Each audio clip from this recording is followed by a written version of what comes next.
বাহ বাবা, সাজিয়ে গুজিয়ে ভাত দিয়েছিস একদম। আর ওখানে আছে ডাল, আর ওখানে আছে মাছের ঝোল।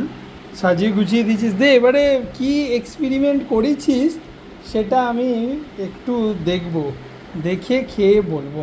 দে চটপট দিয়ে দে, লঙ্কাটা সরিয়ে দিই। এইখানটা দে, ভাতটা ভাঙি। আচ্ছা আগে দিই, তারপরে ভাতটা ভাঙবো। এই এই কি এটা পনির বল না রে, বলে দিলেই তো। খেয়ে দেখ না, তো না খেয়ে মানে না খেয়ে না দেখার কি আছে? আচ্ছা ঠিক বলবো আছে। তবে। দেখুন আমার বউ এসব মানে কত কিছু একটা সাসপেন্স রাখে ওটাই, মানে এবারে আমাকে ভিডিও করে দেয়, আমি এ করবো তো ফিডব্যাকটা দেবো সেটাই। এই এবারে মাখি। বেগুন এমনি আমার বেশ ভালো লাগে, বেগুনের তরকারি, বেগুন ভাজা সবই ভালো লাগে। বড্ড গরম, বাট এটা কি, এটা পনিরই তো দেখে মনে হচ্ছে পনির। হুম, পনির তো নয়। হুম, পনির না কিন্তু পনিরের মতো ডিমের সাদা অংশটা ডিমটাকে সিদ্ধ করে ওরম করে কেটেছে ফাটিয়ে। ফাটিয়ে সিদ্ধ করেছিস। হুম, কিন্তু পনিরের মতো নরমই লাগছে।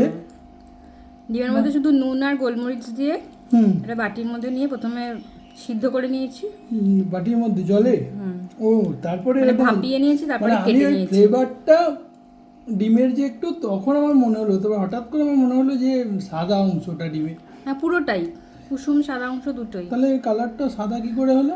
ওটা যে আর পুরো বন্ধু মানে জনগণ, পুরো এটাকে দেখতে লাগছে পনির দেখুন, এবং খেতেও দুর্দান্ত টেস্টি। এটাকে ডিমের পনির বলা যেতে পারে, মানে আমি বললে বলবো এটা ডিমের পনির, দুর্দান্ত হয়েছে। আর পুরো রান্নাটা কী দিয়ে করলে? পেঁয়াজ আদা রসুন আর একটু মানে টমেটো থাকলে ভালো হতো, তার জায়গায় টমেটো সস দিয়েছি। কেমন হয়েছে টেস্ট? দারুণ। একদম ইউনিক একটা রেসিপি। আমার তো বেশ ভালো লাগছে, আমি খেয়ে খাবো না কথা বলবো এটাই বুঝতে পারছি না, বেশ ভালো হয়েছে অন্যরকম। আর এটা অন্তরীণের একদম নিজের এক্সপেরিমেন্ট, আর আমি তো ওর গিনিপিগ চিরকালের, তো আমাকে খাওয়ালো, তো আমার ভালো লেগেছে। কারণ গিনিপিগ হয়ে গিয়ে তোর ভুল লাগে, যত না, ভালো ভালো জিনিস খায় ভালো ভালো জিনিস গিনিপিগে। খায়। সত্যি থ্যাংক ইউ রে বউ, থ্যাংক ইউ বউ। ওয়েলকাম। চলুন আজকে ভিডিওটা এখানে শেষ করি। এই রেসিপিটা যদি লাগে, যদি আপনাদেরও মনে হয় আপনারা এই রেসিপিটা করবেন, করতে পারেন। সাদা মাটা যার নেই কোনো গুণ, সেই বেগুনকে একটু আর এটা আপনারা নাম দেবেন, কি নাম দেওয়া যেতে পারে? অবশ্যই কমেন্ট করে বলুন কী নাম দিয়ে যেতে পারে। আমার তো মনে হচ্ছে ডিমের পনির, ডিমের পনির বেগুনের তরকারি। টাটা।